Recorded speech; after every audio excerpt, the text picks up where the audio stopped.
Yay! Your mom's basement. Your mom's basement is on live right now. Happy birthday, you're Ronan, whose actual name is Jonathan. Jonathan, happy birthday! Thanks for all the work you do for us. Happy birthday, Jonathan. Alrighty, guys. Happy birthday to you. I don't know. We've got a weird, good vibe going tonight. Sorry we're late. It's really smoky in my room for some reason. I think don't know what that is. On fire. I have no idea. Sorry. Woohoo! I don't know what happened. No idea. And hi, friend. Anyways, yeah, it's your mom's basement, episode 20, motherfucking 3. 2. 20. No. 3. 23. 23. Wait. Yeah, we're 23 You mislabeled now. the episode then, because it says episode 22. Yes. All right, then I'll fix it. I'm getting old. The memory's going, man. It is. What happened? What happened? So, guys, it's your mom's basement. Sorry we're late. That was totally my fault. I dropped my camera. I don't know if you guys don't realize this, but I put my computer over here, and then I do an external webcam because this one is way better than what's on my MacBook. But it's on a tripod, and I knocked it over when I was setting up today. And so the little thing, I will probably take a picture of it later, but I've got duct tape all over the camera, holding it to the tripod because the little connector broke. So, congratulations, Internet. The duct tape still works and fixes everything. Yeah, it took me forever. But anyways, so let me kill the cigarette, and let's do the spiel, and let's say hello to everybody in the fucking chat. I feel good. I need to do this tonight. All you weirdos that have been hanging out there for like an hour now, Chip. But dude, the chat is fucking awesome.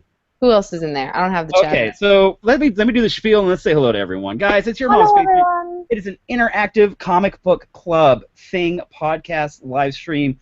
It's a lot of things, but basically it's just the people that you've always wanted to hang out with and talk comic books with, and we come together every Sunday night, and we pick a book, we read it throughout the week, and here we are to talk about it. This week, the mother of all comic books for me, SCOTT Pilgrim.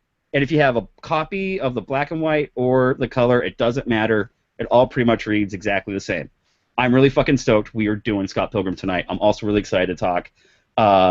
Savanna and I just watched Ian go through an emotional roller coaster in the Twitter chat today while he was reading it, and we were like, yes. So we are going to talk about that. Yeah. Also, it is totally Jonathan, your Ronan's birthday, and we got to give a big shout out for him because, one, he's one of the moderators in the chat. He is also one of the guys who's been championing the show since the very beginning, and he's also one of the guys who, while he's being incredibly patient with me trying to get the Deus Ex Comica website going, which is going to happen very soon. I'm really excited. I'm really excited. I saw some updates today. But he's been super, super patient and also working really hard because we are, along with Ian, going to try to get some animation going for the show, and we're also going to start thinking about trying to simulcast this on Twitch. And he's been stellar and like vital to giving me all the information I need to research that stuff to make it happen. So happy birthday, chat! Show him some love. He is the moderator. He has the power. Happy birthday to you. Also, Samurai Ox, our other moderator, he's got the power tonight. But let's say hello to the chat really quickly. So much power in the chat right now. Dude, I know, I can barely keep up. I can barely keep up. So we got Chip is here tonight. Benjamin's here tonight. Lazarus is here tonight. Jonathan definitely here. We talked about that. Samurai Ox. Oh, Damien's here. We love that. God, you guys were talking forever. I know. Chip's like, I had a burrito and fucking. Everyone's like, "How was your fucking day?" What is going on? That's so cool. I'm glad that you guys like talk to each other and shit because we're too busy talking to each other about you guys talking to each other. Talk to you. But we do watch you. Isn't that creepy? Mike's here. So creepy. Mike is in the chat tonight. New mic? Old mic? New mic? This is, I think, which mic is it? Because I'm afraid to say last names sometimes.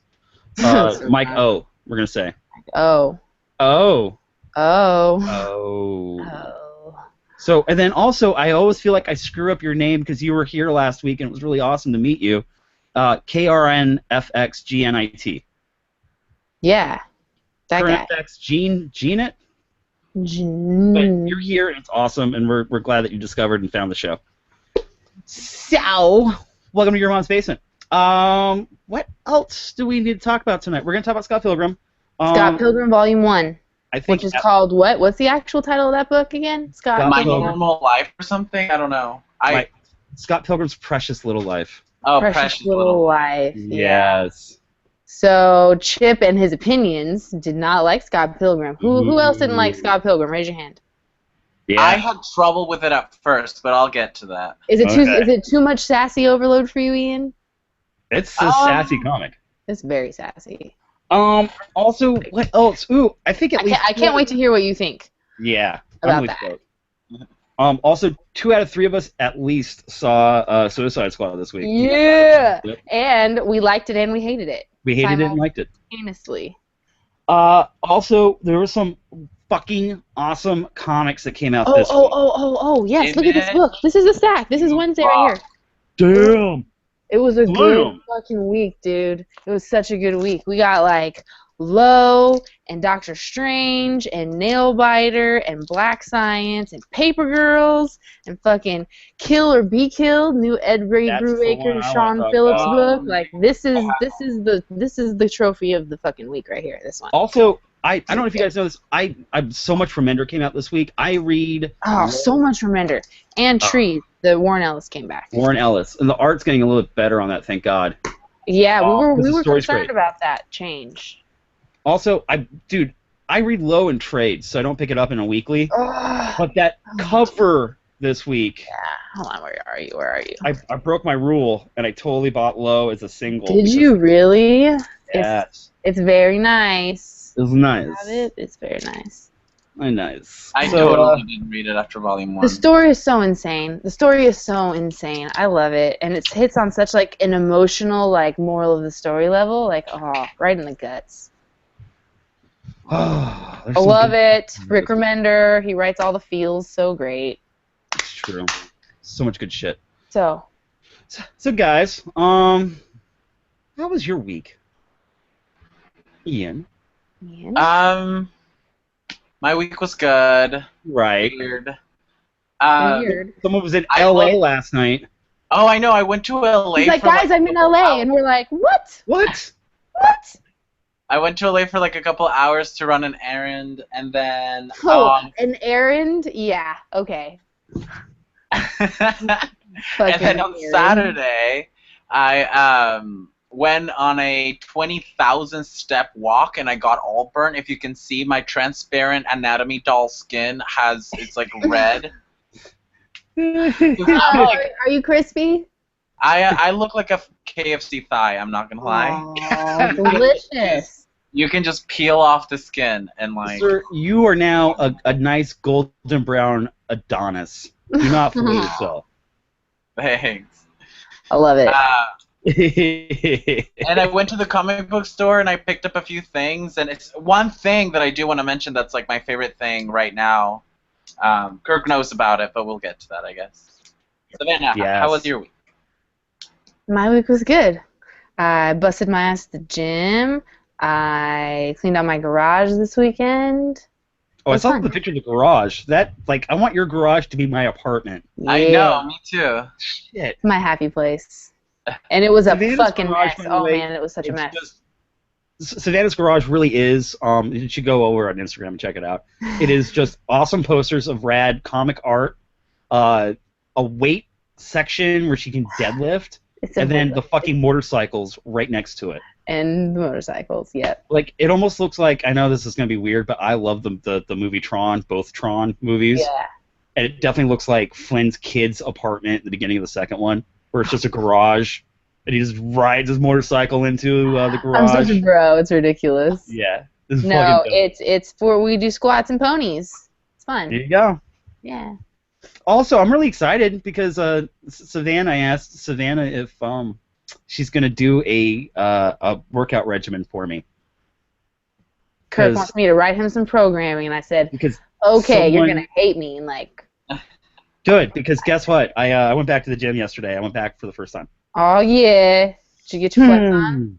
I lifted a lot of weights, and I fucking hurt today. That's good. Pain is good. Pain is good. Worship it. I So know. really I saw excited. your sexy pic on your Instagram. I was like, yeah, Kirk, join the Get slut. some, get some, get Yeah, some. I'm gonna Get start. I'm gonna start. But here's the cool part, guys. I But want like to I'm like just getting numbers all the time. Like how am I keep running into all these babes? I don't know what it is. No, it sucks so hard. It's so hard. I think Kirk should work out until he feels comfortable enough in a booty shorts. Yeah, we That's want shirt coming. topless. I don't think you fucking understand. That's gonna happen. I might That's stuff a that little bit in way. the front, but there's gonna be so much booty short. Oh man, you're amazing. No, dude, guys, can I honestly tell you, like, this is what I'm feeling good about. Like, I've been a larger man, and I'm now like not as large of a man. I've also several times through my life have lost a lot of weight, and I've discovered that where I'm at right now, I like being a bigger dude. Like, believe it or not, like big dudes fucking embrace it because sometimes really tiny girls like it, or tiny other people that you want to date, whatever your deal is. But I am definitely like, I'm gonna be hitting weights. I'm gonna be watching my diet a little bit, but I'm not gonna get skinny. Like, I'm really gonna dig the fact that I'm gonna be a bigger like dude. giant dudes too. Like, I'm basically Sasquatch, so. Dude, I don't think you understand, Savannah. You keep like describing yourself as Amazonian, and like every time we go hang out, like you don't turn heads, you break necks. Oh, I hate you. Shut up. That's because I'm so scary. It's like, oh my god. Which, by the way, fucking awesome when like one of your best friends is like a super hot girl, can totally kick the ass of any dude of the bar that you guys walk into. I'm like, That's me. fuck yeah. That's me. So We're all I'm- like Scott Pilgrimed out. Yeah, I'm putting my shit on blast, guys. I'm gonna start working out and getting better. It's gonna be fun. Ben is gonna help me with that, and then Ian's gonna pick out the booty shorts. Yeah, I'll send you some too. I actually have several pairs. I have like more booty than I care to mention, but I do have them, and I have brand new ones too in spare. I would like to see a competition. Yeah, Who has more booty shorts, Kirk or Ian? it's a walk-off. It's a photograph session. Anyways, guys, I love my Sundays. I love my Sundays with you guys, and I love my Sundays with the chat. I'm glad that we get to do this. So, I wonder what they're saying in the chat right now. Go there. hashtag Kirk and Shorts. Kirk and Shorts. Sean's all Jim's Comics Coffee. Oh, Honor Gonzalez. Hello, welcome to the chat. Hello, welcome to the chat. Guys. Hi. And yeah, dude. And sometimes, like, some people were like, dude, being a skinny dude sometimes sucks. It does. We love skinny dudes too. It's not about being a skinny dude or a big dude. It's about being a good dude. Don't be a piece of shit. How about that? Be a good dude. Just be a good dude. Be a good dude. Guys, don't be a dick. Don't be a dick. Well, no, sometimes you can be a dick where it's warranted, but don't be a piece of shit. Don't be a piece of shit. There's a difference between being a fucking asshole and being a piece of shit, and you guys all know what that line is. That's true. Know that line. In a world of shit, be a dick. Yeah, exactly. I'm cool with that. Wait. Wait. Wait. Kirk. Shut up. I love the fact now that, like, at this point I'm so comfortable with everyone and everything that I'm like, yeah, fuck it. There you go. It's all on the. I'll put it out there. That's how we play. Yeah. I also got really drunk and made an impromptu 5 a.m. Oh, who watched that? Who watched Kirk's I Suicide haven't Squad seen sass off? it. I just saw it was watched there. it before the show. It's incredible. Kirk is fucking smashed. I'm hammered. I am so soft. A belligerent. It's amazing. It's great. I can't wait to see it, especially after my psychotic episode. It is very, very. Do you have a new episode up? What? Ian, do you have a new episode up? No, my Marvel X-Men rant. Remember where I lost my goddamn mind? I'm glad that that you did one. You're like, someone needs to pull the one. fucking rant weight around here. It was so good too. It's very entertaining and very accurate. Like I totally super backed. Yeah, thank you. Yeah, so if you want to go see me making, I do drunk cats. Sometimes I see something and I'll get wasted and I'll just like fire up the camera. If you want to go see me make just like the first minute of him explaining his drunk cast is amazing. Yes, I'm drunk. He's like, this is what this is like. This is what the internet was invented for. Yeah. You get wasted and then you film it. We just, whatever. It's better than doing crack. That's true. Don't do crack. It's whack. Listen to Whitney. Oh, burn. Burn. Too soon? No. All right. That's very respectful. Crack is whack. Crack is whack. So check this out, guys. Who wants to talk Scott Pilgrim tonight? Ooh, me. Ooh, me. I'm really excited that we finally got to this. We were trying to do it for a while. I had a sneaking suspicion that Ian was going to like it, and I was getting very, very worried because I know for a while he wasn't feeling it. And it was like, oh, I hope this is not going to be I was like anxious for you to read it tonight, Ian. But Scott Pilgrim is by Brian Lee O'Malley, and we'll probably talk about some other Brian Lee O'Malley books and projects that he's done because I think there's some really good correlations. And it came out in like 2010? Yeah, I think so. Yeah, it came out in 2010, and then they made a really awesome movie about it that no one watched that I personally loved, and it's the only time Michael Cera's ever good in a movie. I've never seen it. Oh my god, I watched the trailer for the movie right after I finished Volume 1, and I was like, what the fuck? This whole thing doesn't make any sense. But I think like it totally spoiled a lot of the other volumes, so I probably shouldn't have watched it. So if you haven't seen the trailer, don't watch it. I have it on Blu-ray. I'll loan it to you. I'll mail it out to you. Like, even the movie looked crazy. Like, I don't know what to make of this book. The movie was directed by Edgar Wright, who's one of my favorite directors, so... Yeah. So interesting. And Scott Pilgrim is all about a 20-year-old Canadian kid who's kind of wandering a little bit in his life, and I think it's a really good coming-of-age story, a coming-of-character story, and it was Brian Lee O'Malley's attempt, a successful attempt, to kind of Americanize the manga. So the original book was like manga-sized in black and white, still read left to right, but definitely had like manga elements, and I thought that was really fucking awesome, and so I'm really excited to talk about it tonight. So, in fact, we're kind of talking about it right now. I think I read it in color for the first time. Mm-hmm. I did too. Yeah.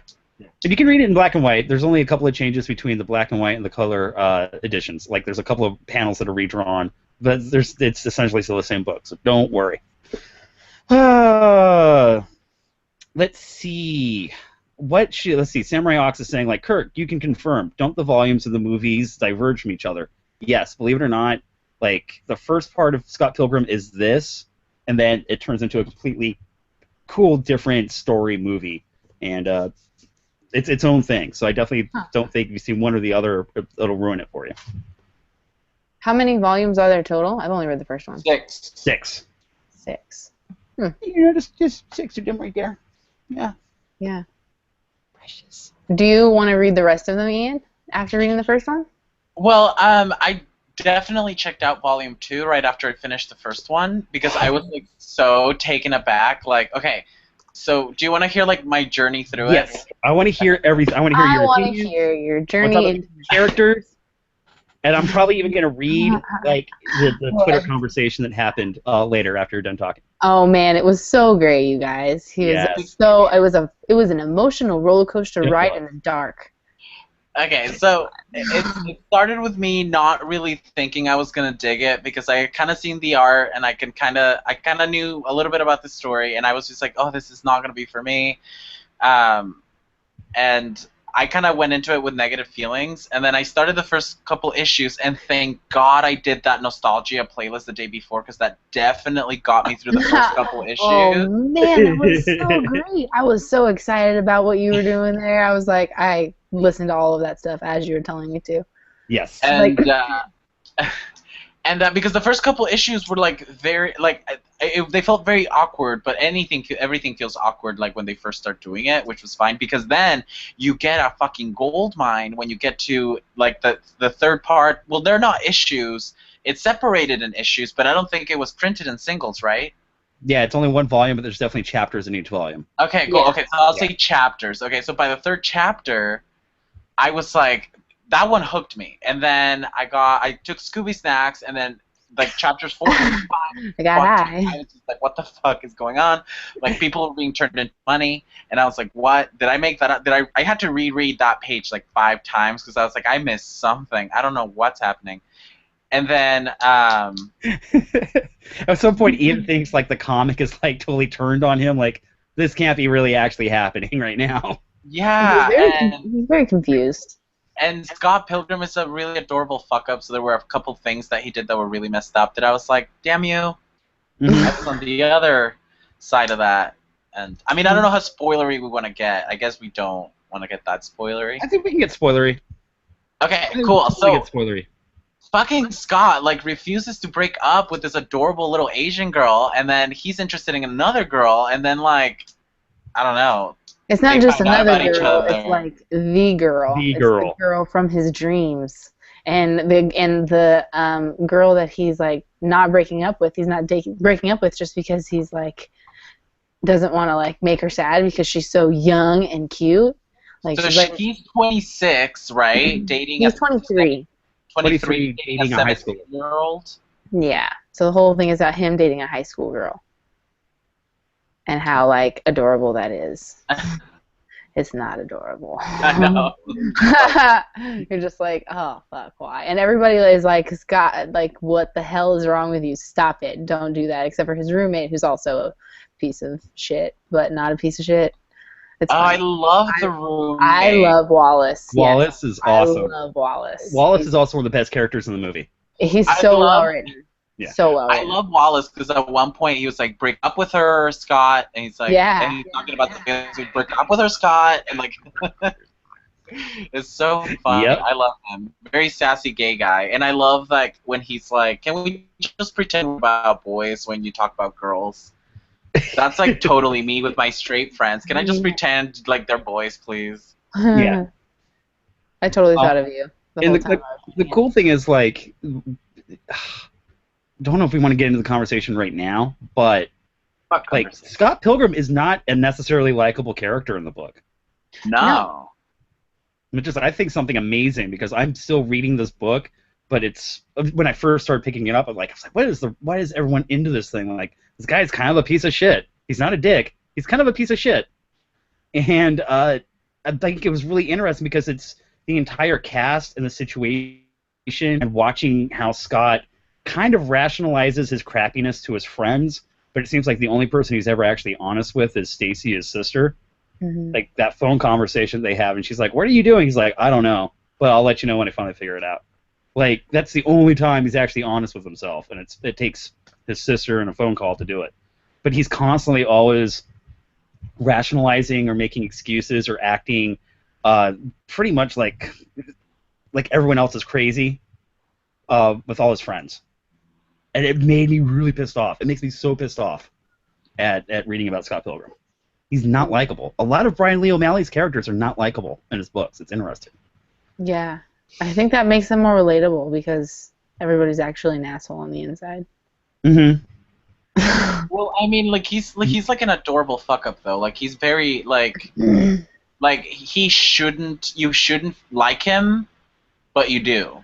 Right. I think he's very in touch with his feelings, which makes him seem that way, like such an asshole, when he's really just like acting strictly on his emotions. Like an asshole that has depth, you know? Yeah, like a lot of why? assholes don't have any depth. Like he's like, why are you dating this girl? And he's like, because it's easy. Mm-hmm. Yeah. After having a rough breakup, so it's like. That's a cheap cop-out to, like, go and, like, make this... And he's in a band, so he's, like, fucking ultra cool. And so she, like, gets all starstruck, like, watching him play. And then he, like, loves that part. And then he, like, won't break up with her when this, like, dream girl comes around. Yeah. It's kind of fucked up. And as far as, like, he makes headway with Dream Girl, like, right away, Ramona Flowers. Mm-hmm. And it's like, that should be enough, dude. Like, if you're immediately looking at somebody else and you're interested in them, do the responsible thing and handle your fucking other relationship. Yeah. And I like that, like, when Ian was talking about, like, break up with your fake Asian high school girlfriend, dude. Like Wallace is calling Scott out on exactly what it is. It's a fake relationship. It's not a real thing. Like, you're kind of using her emotionally for your own needs. And I love that Wallace is the one that calls it out. I'm like, yeah, go for it, Wallace. So, yeah. I know it's kind of a bummer. We're like really excited to read this book and talk about it, but like the characters kind of suck. So sometimes the mood gets a little like weird. But the story kind of sucks you in because of the way that the characters like interact with each other and their relationships with each other. How they talk to each other is hilarious. Like their senses of humor make this book really entertaining, and that's kind of what sucks you in. Is like you get sucked into the conversation because it's really fucking relatable. Like Yeah. so real. Yeah. It's like kind of like, especially with like the deeper, more intimate parts of certain relationships, like your relationship with your sister, your relationship with your best friend, and your relationship with your girlfriend, and that dynamic on a daily basis. Right. When you're like broke ass kids in the middle of winter. In Canada, no less. In Canada. So guys, let me show you some of this awesome art. Oh, Ramona Flowers. The art is, you know, the art. The art is, you don't think it's going to grow on you, and then it suddenly does. The art is amazingly lovable. Like, I love it. I think it sells a lot of the, like, tenderness of the story. I know that sounds really lame, but I don't know. No, Brian Lee O'Malley's pretty good at getting, like, about 4 different emotions and what's going on in one panel. It's a very emotionally deep story. Yes. As much as that doesn't seem that way, that's the part that sucks you in, is the depth of the emotions. Like, it makes you feel shit. My favorite thing ever, by the way. Yeah, dude, I was freaking out on chat. I was like, God damn it, Scott. Fuck, why? Yeah. I was like, don't hurt Ramona. I was Ramona many times.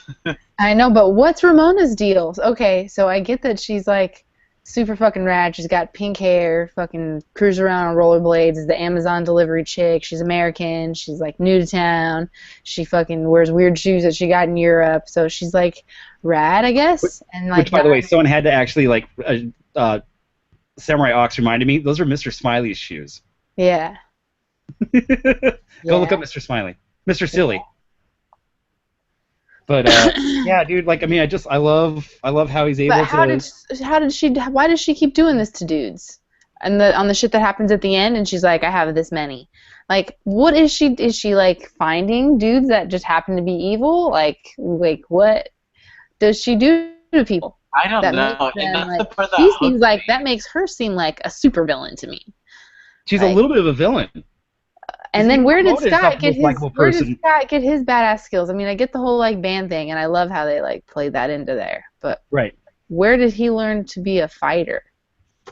Okay, so here's the thing that this is what I want Ian to get. Did they go over that in the first volume? There's no powers. No, and that's what I was confused. But I think they start answering all of those questions in Volume 2 because I read a little bit of Volume 2, and I was like, okay, they answered this that I had a question about, and they answered this, and they answered this. So I think they will answer those questions like eventually. Like the Volume 2 definitely dives right into like Scott's past, so a couple of things get explained. Right. But basically, you have to understand, and this is where it was really cool because they never actually explain what's going on in the world of Scott Pilgrim. Slowly, Brian Lee O'Malley just starts showing you that these are normal kids living in Canada, and by the way, the entire basis of their world is based on the rules of video games. Yeah. Like, out of nowhere, that's what happens. Like, the rules of video games pretty much control and dictate Scott's world. So there are fights. There are mini-boss fights. There are guys and all the X's. Every time he defeats one, they turn into change. Like the game. There's combo attacks. There's reversals. They're all mini-bosses. That's crazy. It's a comic based on video games. Demon hipster chicks. Yes. Like. Wait, Savannah, so you have not read past Volume 1, right? No. Ooh. Okay, yeah. So Volume 2, it throws you right into like it's just the last chapter of Volume 1 definitely like introduces you to like the video game world, and then Volume 2 like takes it all the way. Yeah. Cool. Which is, I think, why I had a little bit of trouble because like the first half of Volume 1 was like very normal, like very like high school, you know, coming of age story, and then the other half of Volume 1 it's fucking Degrassi. Like, it's fucking Degrassi. Crazy shit, and it's up to you to figure it out.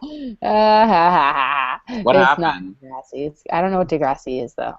You don't know what Degrassi is? Oh my god, Degrassi was my life. All I know is that Drake came from Degrassi. So yeah, Degrassi is a Canadian like high school melodrama. Oh, it's Canadian? Yeah, and That's why Drake was on it. It's Saved by the Bell without the jokes.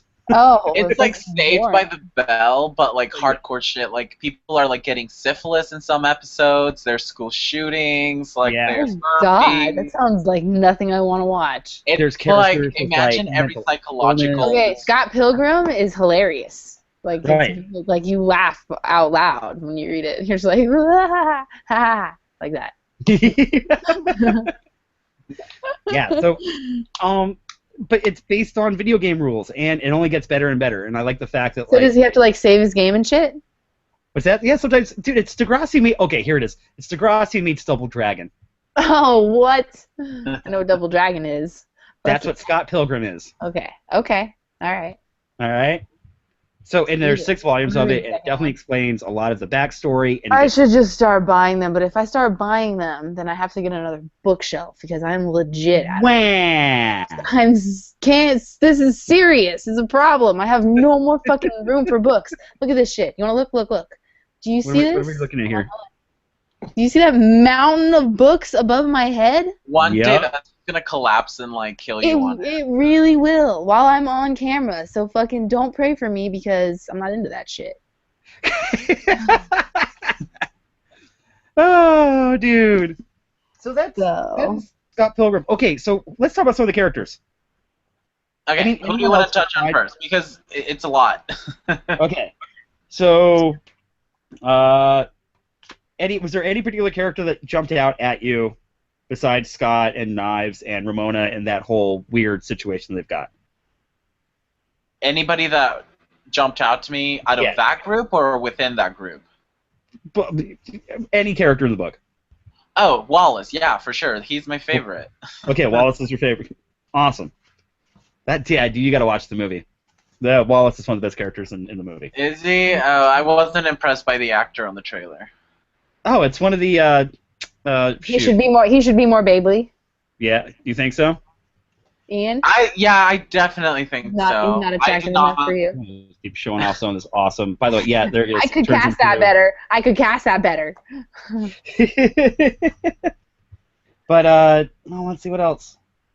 Was there I don't know, a lot of the stuff because I'm older, it's hard for me to relive and have these moments anymore. But the house party seemed very real to me. I remember being at that house party. Following her, stalking her the entire time. That part was cute.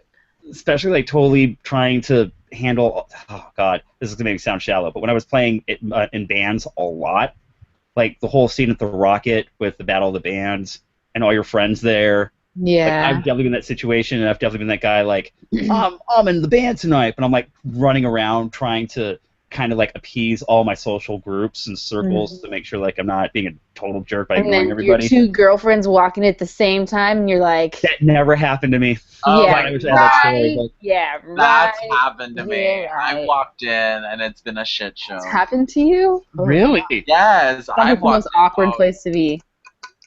Really? That happened to you? Yeah. That's why I was so pissed. I was like, fuck you, Scott. I hope he's back. I've been there. I've definitely been in Knives' situation. I've definitely been the guy later on wait, the fuck? I'm the side bitch? I was a little bit taken aback that her name was Knives. Knives Chow. I know, that was crazy. That really name. Cool. I would name a cat that. Should definitely name your cat Knives Chow. Knives Chow. I just changed my cat's name to Knives. To Knives. Rhaegar, you've had a name change. Your name is Knives. Now here's the cool part. I love the fact that we're talking about the characters and how we feel about a lot of them. The chat is really up in arms about opinions about a lot of the characters. Let's hear it. So I like the fact Mike is haven't we all been Scott at one point? Probably. Chip's dude, Ramona Flowers is a bitch. Chip is also kind of a bitch. Chip's Scott Pilgrim is an asshole. What else, dude? There were some other. Wait, so why does he think that Ramona Flowers is a bitch? I don't get it. Because the way I understood it is that Ramona Flowers was acting bitchy because she didn't want to get Scott involved in her shit, which was this whole thing of giving her 7 or 6 boy toys. But then right after that, she got all really nice and cool and friendly and all that. Mm-hmm. But Chip liked Wallace. I think that's hilarious. I like who doesn't love Wallace? I think Wallace is probably one of the best characters in the book. Every straight guy needs a Wallace in their lives. I liked the little like band fan sad kid that was on the couch. Oh, young Neil. Young Neil. Yeah, I like that kid. Yeah, poor young Neil is just excited to have the band playing in his apartment. I like when Knives sits down to him. He's like, "Oh, what do you play?" He's like, "I don't. I just live here." And then she's like, they're both kind of bitchy. Like that, I'd be like, "Oh, what's up, buddy? Want to hang out? Play checkers? I'm down." Yeah, exactly. Like, we're both just here. Yeah, guys, I kind of want to see in the chat, like, start throwing out your opinions on some of the characters. Like, this is kind of really interesting to me. Kind of really interesting. Really interesting. It's very, really interesting, guys. I want to ask, I care more. What? Nothing. I was just talking shit about Kirk. Oh, wait, I missed it. You were talking I know. I was just kidding. Damn it, dude. I'm totally going to have to go back and watch the episode later. I was just kidding. What was that? Oh. It was nothing. It was nobody probably got it anyway. It's okay. Guys, what did Savanna say about me that I totally missed? Oh, Jesus. Now you're going to make it a thing. Let's drop it, okay? Savanna was talking shit. Let's go. Okay, it's all good. It's recorded now. I'll find out. Ooh. Okay, so what are people in chat saying? Samurai Ox. I'm such a fan of Ramona. I need it. Take two. I'm such a fan of Ramona because she's the one that got away. I get that. She got away from like 7 crazy motherfucking dudes. Yeah. Dude. It'd be cool. I don't know the ending of Scott Pilgrim, but it'd be funny if he became one of the evil boyfriends at the end, and that was the ending. I'd love that. What if she's the ultimate boss? I need to read these books. She could be because we only read Volume 1, Ian Volume 2, which I love. I've read the whole thing, but I don't want to spoil it for anyone. But the story, as it progresses, you have an idea, but it's really great how it all kind of ties up together and ends. I'm a big fan of it. Dude, I love this comic. I love that it's literally warp whistles and combo fighting in video games and all the X's are mini bosses. But it's easily like totally relatable to people's regular lives when they're growing up and having that moment of adolescence when they're still not quite sure what they're doing or like still trying to figure out like their emotions. I fucking love this comic book. I really do. Yeah, no, I agree with Kirk. There's a lot of stuff that I went through in high school that they dealt with in this comic, and the fact that I was listening to a playlist of songs I used to listen to back in high school, like definitely like put me in the mood. And if you want to feel nostalgia, like definitely read this comic. I love it. I like it. I had trouble with it at first, but it's growing on me. And there's some other stuff I'll talk about in a second. But guys, it's way too good and sweet and awesome not to talk about it. But when I woke up this morning, I had my phone off. But I woke up to the chat that Ian and Savanna and I keep on Twitter. No. I just want to. This is all Ian. This is all the updates I get. No. There's a picture. So guys, is this what I'm supposed to be reading? Guys, I need help with the Scott thing. So I'm not liking Scott Pilgrim as much as I should, I think. Is this like a cult book? Please say no. Okay, it's maybe getting a little cute. It gets better towards the end. Oh my god, I knew that would happen. Fucking Scott. He did it to himself, though. I hope Ramona never talks to him again. I've been Ramona a time or two. Okay, definitely gets better towards the second half. Wait, what is this comic? They have powers? I made the mistake of getting high on issue 5. I'm not exactly sure if I'm making up what I'm reading. Oh my god, this dude's so turned into money? God damn it, they hooked. Reading volume 2, I can't deal. I couldn't. I was dying. When this is what I found out Ian was going through reading the comic today. Because I went into it blind and I didn't know what to expect, and it definitely took turns and curves, and it threw me fastballs and slow balls. Mm-hmm. And I love the fact that you went into it blind. I love the fact that you had no idea what to expect from this book, and by the end you're like, wait, what the fuck just happened? I know. I was really into it. Other things I want to talk about, I love Brian Lee O'Malley as far as how he kind of relates ideas in the comics. That's why I like his style and his stuff, because he is really good at getting like a million things happening at the same time in one panel. So things like how he shows like the hierarchy of how Scott and Wallace live in their little tiny studio apartment. I think that's amazingly creative. What else? Oh, wait, I have a question. Yes. Do Wallace and Scott sleep in the same bed? Yes. That's fucking cool. It's like it's not even addressed. It's just great. Other things that I love, like where Brian Lee O'Malley really tries to take this comic where like comics, because comics I really do believe can do anything. The first time that we meet Sex Bomb, which is the best name for a band ever, because it's a Super Mario Brothers 2 character.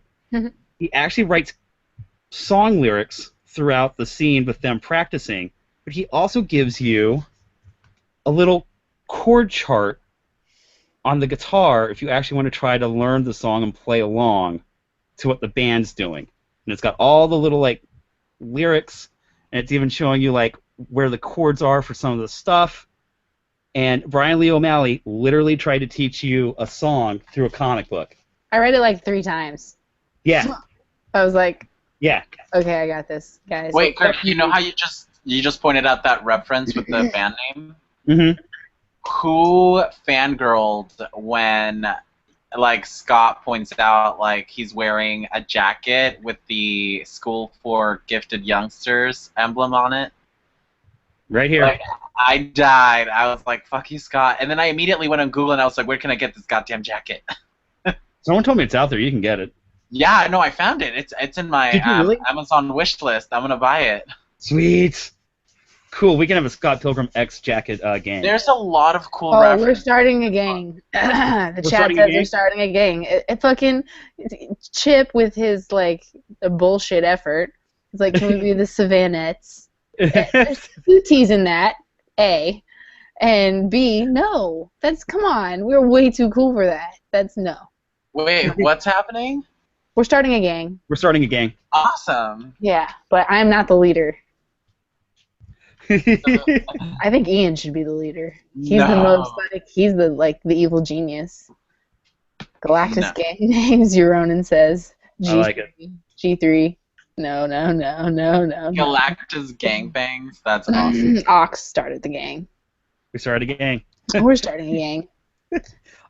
Also, other things I really liked, character designs. Something Brian Lee O'Malley is great in all his comics, especially if you're checking out Snot Girl right now. He's got fashion figured out. You can figure out who some of these characters are immediately by looking at the designs. And I thought, that is fucking dope. He did do this, didn't he? Yep. Brian Lee O'Malley, right there. Yeah. Mm-hmm. Kirk got some pretty cool Snot Girl swag. Savannah got me some stuff. Yeah. Yeah. It's like Brian Lee O'Malley. What did I get you, Kirk? Why don't you guys keep talking and I'll go grab it really quickly. What happened? There was a Brian Lee O'Malley signing at the comic book store that I go to at their other location in Pasadena that I was going to take Kirk to, but he couldn't make it, and then I didn't go. Yeah, you said you didn't go. I didn't go, but because my shop loves me so much, because I'm loyal to a fault. Go ahead, say it. Loyalty gets you everything, and I'm a comic book whore. I shop at all the comic books. That's where my fluffiness comes from with this one. It's because I'm like, fucking look what I got you because they love me. And they had some signed things for him. They signed a poster and by the Snot Girl creative team. There we go. Another book and I got Brian Lee O'Malley. I'm just showing off Lottie's boobs. You can't even see the signature. There. Yeah. Yeah. But I went into my shop and they're like, "Oh, you didn't make the signing. Here, we got you these things because we forgot to raffle them off." So and you're lucky you love it. I don't want to open it up because I don't want to ruin it because I'm waiting to go grab a frame. But it's an entire poster signed. Yeah. Yeah. Yeah. Loyalty gets you places. So I pretty much owe Savannah everything at this point. That's amazing. If Santa Barbara was cool enough to get cool people to come here and do signings, I'd totally get stuff for you guys, but they don't. I wish they would. Santa Barbara is fucking rad. I would love for an excuse to go to Santa Barbara for anything. Right? Yeah. I love it. Don't worry, dude. You have Saga action figures in the mail on their way to you right now. Oh my god, I need to put Ox's saga thing in the mail. It's okay, send it back, Savannah will sign it. This is literally Why don't you like... just send it straight to me?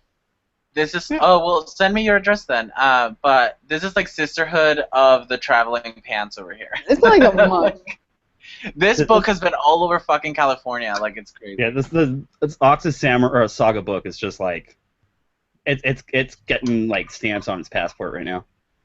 Yeah, and I don't have a car, so I have to like plan a trip to the post office. I can't wait for it to get to me so I can fill it with shit and send it where it needs to go. Woohoo! Yeah, I'm wondering if I should. I'm wondering if I should go to CVS and get lipstick so I can kiss it. But that would be so professional. I'm so excited. It would. And then right underneath, just write XOXO Savannah. Oh my god! You've already thrown yourself under the bus. It's obviously going to be you because I would never do something like that. Oh, I forgot. I'm the slutty one. You are. Oh god. So yeah. Anything else? That's so cool, Kirk. That's amazing. I'm jealous. Well, it's Savannah. Savannah's the one who's amazing and making everyone jealous. Because I'm just loyal. I'm loyal. I'm not. I shop everywhere. I shop around. I spread myself thin like butter, dude. Oh God. Yeah. Oh Jesus. Yep. Fuck. Like I'll just stop off at comic shops really quickly that I've never. Oh my God! Stop it! I can't take it. I can't take it anymore. It hurts me. I am a giant comic book shop slut. Well, I don't even have comics. I'm stepping in through your doors, and you can't stop me. Oh my God. I don't even have the means to be a slut. There are only two freaking sluts in the county, so I have to. I love but you've been with both of them. There's Metro, who hate me, and then there's... Why do they hate you? Did you go in there and stir up some shit, you shit stir? Yes. Well, I don't know. Of course. They just treated me. The employees treated me really poorly when I first started going there, when I was like a noob. But then they started getting a lot of complaints, and they think they fired everybody, and they hired really good people. So they've changed. They're good, but I just don't feel comfortable there anymore. Okay, if you don't, I mean, honestly, that's a big thing too. If you don't feel but still, I hate that. They did address the issue, though. That they did. Like, they have a guy that's standing in front of the door saying hi to everybody. It's like a Kmart. It's crazy. That's weird. I don't want to name the shop because I want to see it for myself. But there is a shop here in LA that it's just pretty much well known that the guy is a giant, weird, creepy pervert that says things that are just like really awkward underneath his breath to other people within earshot. So I'm like, there are those shops. So if you ever at some point like get the vibe like you need to get the fuck out, definitely do it. Sorry, was that depressing? Yeah. No, I was just reading the chat. You guys are fucking ridiculous. Chip, you better not be fucking butthurt. I'm gonna smack you. What happened with Chip? He's like, I happen to like my name. Thank you very much. I'm gonna smack him. Find you and smack you. And we're still thinking about gang names. Oh yeah, guys, please comment down below. What's the name of our gang? Good option. Back to the gang. Sean Robert. Which is a thing I never thought I would say in a YouTube video. They're all stoked about what you got. Talking about that. Wait, this is actually really cool. I mean, I know why we're talking about this stuff. We kind of, I don't want to do it necessarily for the show, but comments, guys. The comments are very, very important when the episodes go up. I'm curious what our gang name would be. Please put that down below. Also, I'm seeing like some pretty cool things here in the chat about people and their first experiences in comic book shops. It's called Samurai Comic Store? Oh, that's and I'm pretty interested about this. I want you guys, and I know it'll take a minute, but write a quick little paragraph about your first experience in a comic book shop. I think that's really important to share. So please, I'm going to remind you guys to do that in the comments down below after the episode goes up. Yeah, it's crazy. You either have like the experience where they're just incredible assholes to you because you're a noob, or you just get that lucky and you get that person that's just like walks you through everything and like recommends really good stuff for you. I don't know. Yeah. It's either a horror story or like a romantic comedy. Like it's either one or the other. Did I have a friend at a shop, and he's got the best. We'll talk about that in a second. He's got the best advice for all the other retailers when he tells people like how to approach a first person, like a newbie to a comic book shop. the first thing he'll say is, "Oh, what are you looking for?" And they go, "I don't know." The next question out of his mouth is, "Well, what kind of television do you like to watch?" And he said right away, like, just based on their television recommendations. That's the worst freaking answer. Because he tries to find better stuff than their television. Yeah. What about somebody who doesn't watch TV, like me? I don't watch TV. Well, then you're the unicorn. Oh, all right. Well, I mean, you're the person that owns the shop. For example, Savannah, you tell me, okay, what kind of shows are you watching right now? And you're like, well, I don't really watch TV, but I am watching Game of Thrones and Preacher. I would be like, well, have you checked out Preacher Volume 1? Here you go, you know? Maybe. Especially, like, say if Ian was like, hey, I'm really enjoying Preacher, then I would be like, you need to check out The Goddamned. You need to check out New Testament. Yeah, and then you would go from there, and then you also watch The Walking Dead, right? So I'd probably, like, guide you towards The Walking Dead aisle, because that's what's hot right now. Mm-hmm. I think that there's Huh? No, you go. Deal with noobs, like if you were dealing with, like you're recommending a gateway drug, you know what I mean? Yes. Well, there's a very fine line between pushing your views onto a customer and helping them with their direction. Right. Like, so how would you help a noob? So my comic book store, for instance, is very much so, if you need any help, come find us. What they've done is they've got index cards with a layman's version of the gist of the story under every single book, handwritten by them and the staff, and they'll say their name, and everybody has a different recommendation on every different book. So you can literally walk up to an indie section that they have, and they'll have like Why the Last Man spread, say all the volumes in paperback and hardback, and then it'll say on the card exactly what the story is about and their opinion of it, and like a little like star recommendation, just handwritten on an index card, like a fucking high school trading card. They're literally everywhere. The way the store's laid out, there's a whole Brubaker section, and it says Brubaker, and there's a card that says Brubaker's history, things that he's written. There's little posted, like little arrows pointing to things. They have the store is merchandised for a new person. And it's actually kind of hard to go in there and look for something like alphabetically because of the way that the store's laid out. Because especially with comic, and by the way, Earth 2 over in Sherman Oaks and Northridge also do that. I like the little index card idea. They do that too. Just a little handwritten, and you'll read that because it's handwritten. It's really weird. And they have like all like the new stuff has a big like tag in front of it, or it'll say like the 100% refundable. If you didn't like it, bring it back. On all their new titles. Really, that's cool. Every single one of their new titles, for the most part, especially if it's a #1, if you didn't like it, you can bring it back and get your money back. Every single one. Wow, that's good. A lot of places don't have that. Yeah. There's no return policy. At my 2 comic book stores, there's no return policy. That's how much we trust their recommendations, though. My pull, when I look at my pull digitally, it's updated on Mondays when they get the books in, and he'll put little stars next to the new things that he thinks I will like.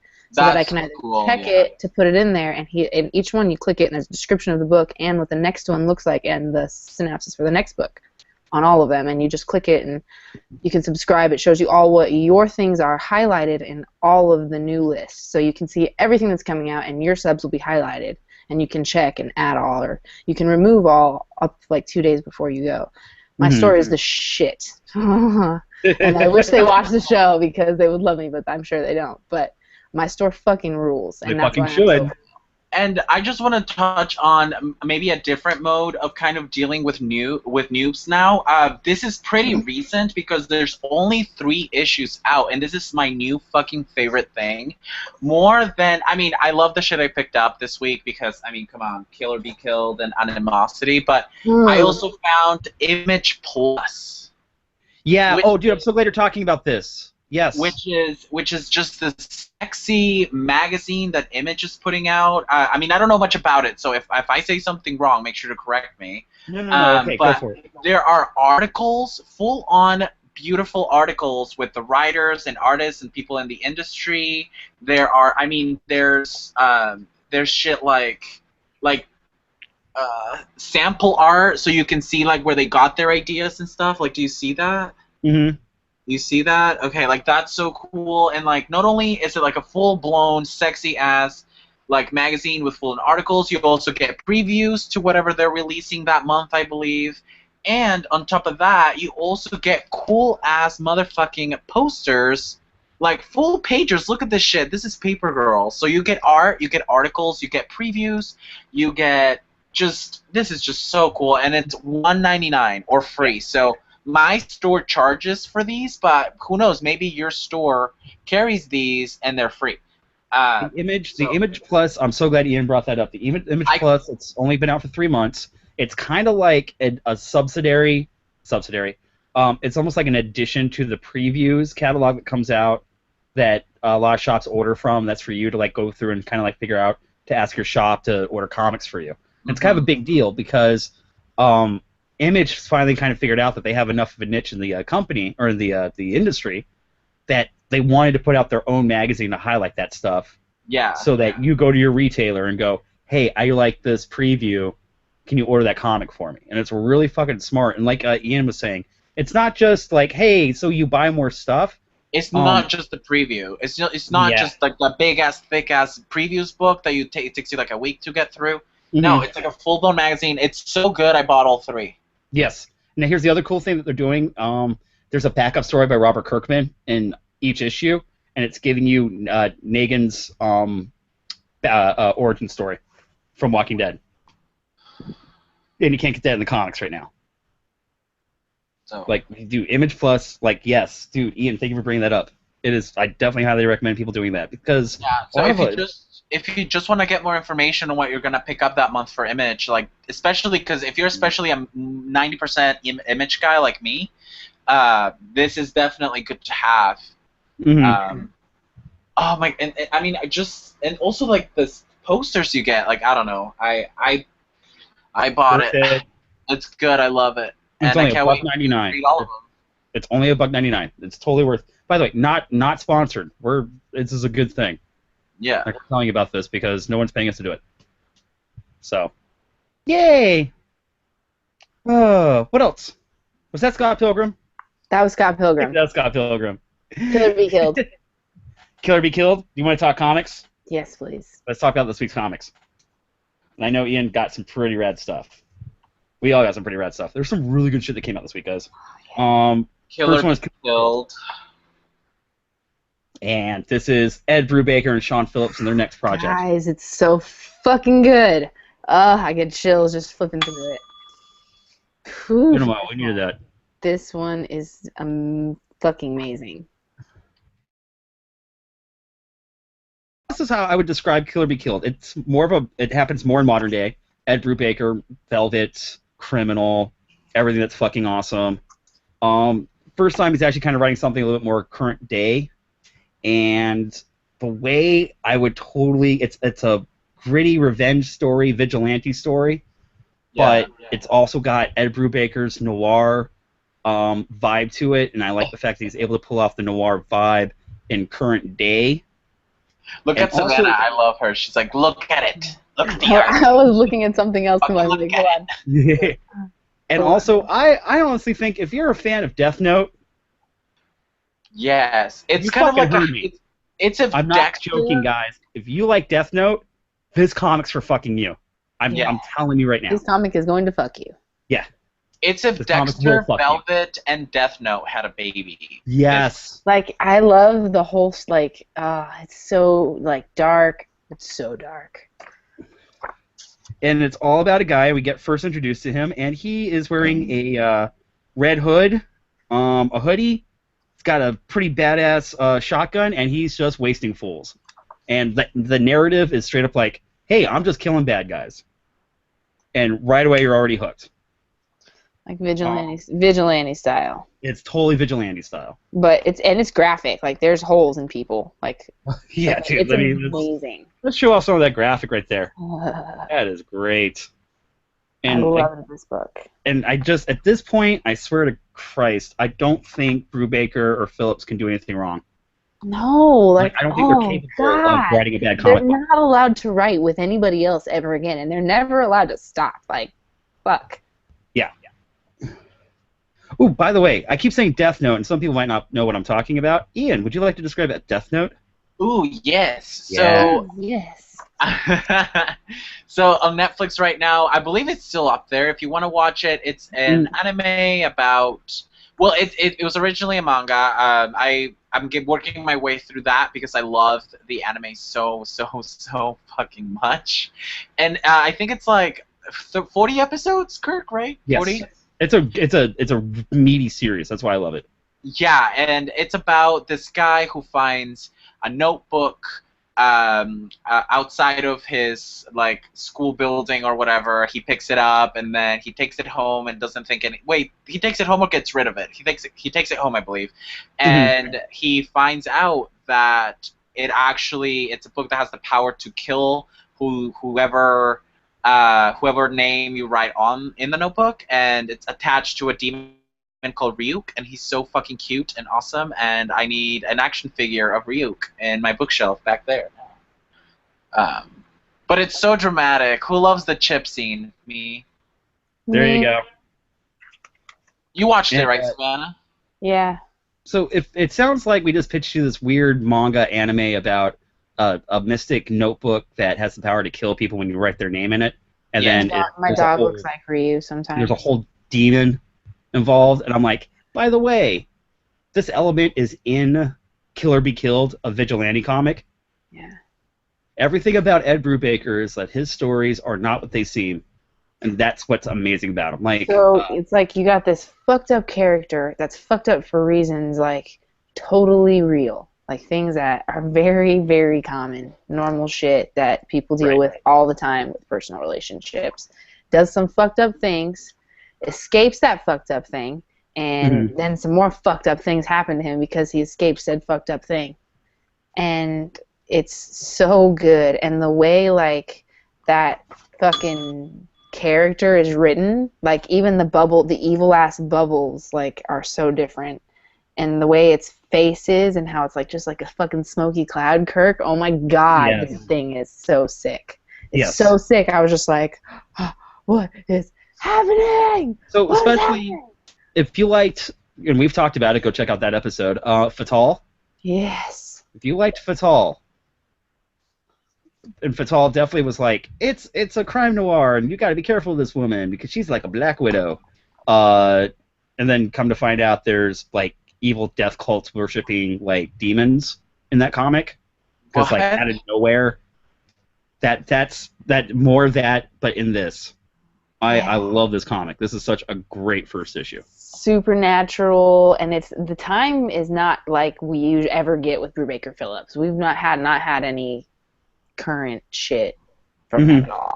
And it takes place in modern day, which is really interesting because it also is a guy dealing with a lot of modern day relationship problems, living in the city, having roommates, and the technology too.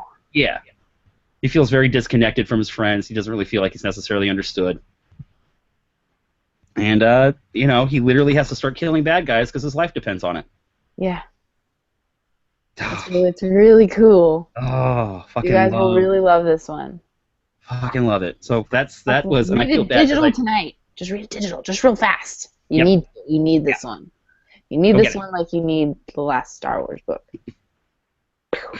That last Star Wars comic was amazing too. Also, and I feel really bad because I started doing weekly roundups on comics again on my channel, and I forgot to talk about it this week. Got to talk about it, so I'm really glad that we got to highlight it now. I loved it. I like it a lot. So yeah, Killer Be Killed, Ed Brubaker, Sean Phillips. Okay, what's next? Else do you want to talk about? What's next? Paper Girls? Paper Girls. Paper Girls.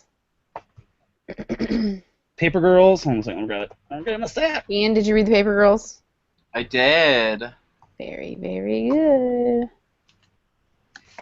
So we still don't know what the fuck's going on in Paper Girls. This shit is just weird. It's still one of my favorite series. Freaking fighting things. Yes. What are those? So we're starting to understand more of the rules of the time travel in this world. And we've got old Erin hanging out with her younger self, Erin. We've got the other two girls that just found out last issue that one of them is going to die of leukemia in a few years. And so now she's like basically all her decisions in the next issue are dictated on the fact that she doesn't have any fear anymore. So all her actions are basically based on like, I know when I die, so no matter what I do, nothing's going to kill me right now. There's another Erin, but she's a young Erin, but she's apparently from the future. So now we've got three Erins running around. Space suit. We like spacesuits. We love spacesuits. We have giant micro organisms that have grown to Godzilla and King Kong size fighting in the city.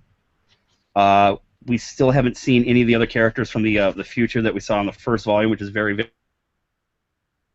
very and we have a cliffhanger that basically slaps you up the face, across the face. What? You have no idea what we have next.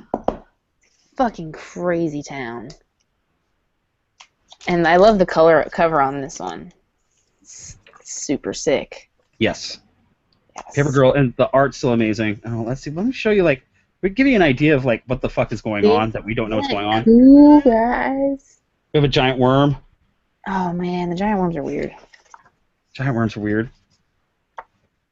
And then if you guys, Ian, say something, because I want everyone to see this. What? What?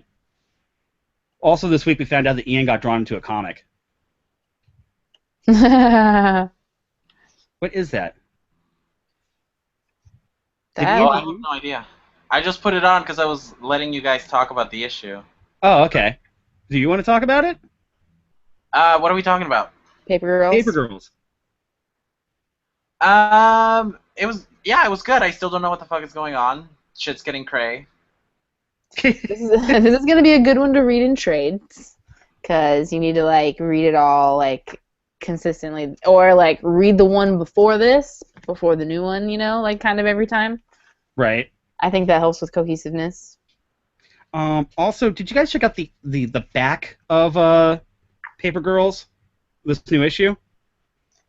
Yeah. There's a cipher in the back, so you have to actually decipher and do the cryptography of the language that's spoken in the future, and you have to try to figure it out. Ooh. I'm pretty sure it says something like "drink your Ovaltine." This is amazing. I'm trying to figure out how this works. So if you guys at home know how the cipher works, I want to know. Teach me. Teach me. Dude, okay, so Ian. What do you want to talk about? What What about animosity?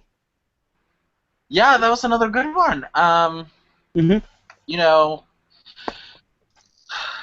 all animals start to think and feel and just, become smart like humans, and then shit goes cray because they decided to, not take crap from us anymore, and and they just start taking over, kind of, and it's funny because at the very beginning they just give you this long explanation how there's 20 quintillion animals in the planet, but there's only 7 billion of us. So if that ever really happened, we'd be fucked. And then the comic gets cray too, because you get to see pandas shooting each other at one point. I was like, what the fuck? So it's written by the little lady who did the DC Bombshell stuff. Her name's Marguerite Bennett. Marguerite Bennett. And she is, if you are in, I can't say if you're, is she vegan? Is she vegetarian? I don't know. So this is kind of like a pro-vegan book in a way. I do get that vibe from it. Pitch it that way, but it's a very if animals took over book, and they started there's so, even to say what the fuck am I doing while the animals doing it, to all of a sudden become human. And it's also, by the way, I love how the animals are.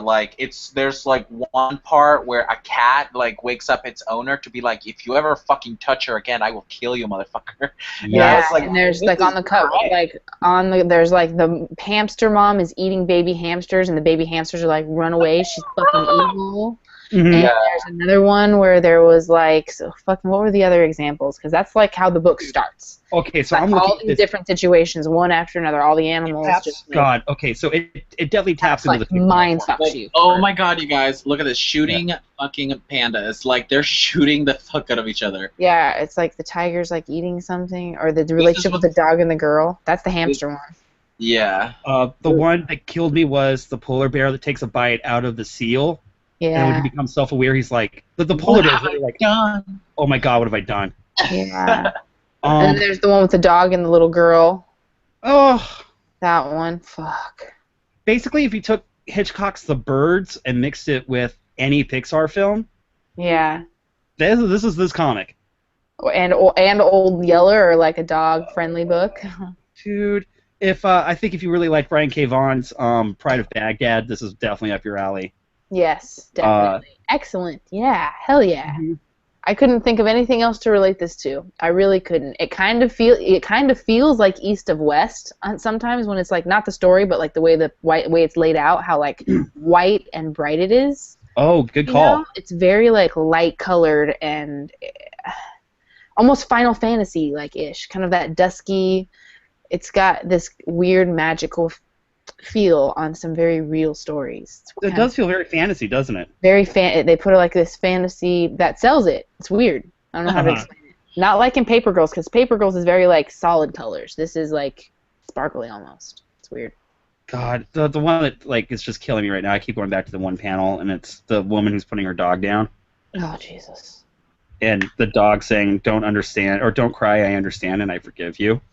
Oh my God, that was horrible. Yeah.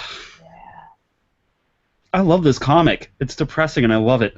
So depressing. I know, and it totally ruined my cat Totally for me does. because I've been putting him in the living room now. Like I don't dare get naked in front of it anymore. Is it affecting the relationship? No, because like there's also another part where there's an animal that was like, "This is for all the sick shit you make me see." Like, Oh man, I would be so stoked if I knew what my dogs could say. I think that fool actually loves me, and he's like the only person that actually loves me. You know what I mean? Like, I would love to know what he actually has to think.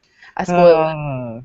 Yeah, I mean, I know we keep talking about all these different parts, but it really is amazing, and I keep going back over some of these panels. Like you said, the pandas shooting each other, which it literally is a murder-suicide going on. Like, now we know why pandas... The pandas are extinct because they don't want to live. Yeah, look, it's just... I'm gonna break some fucking hearts right now.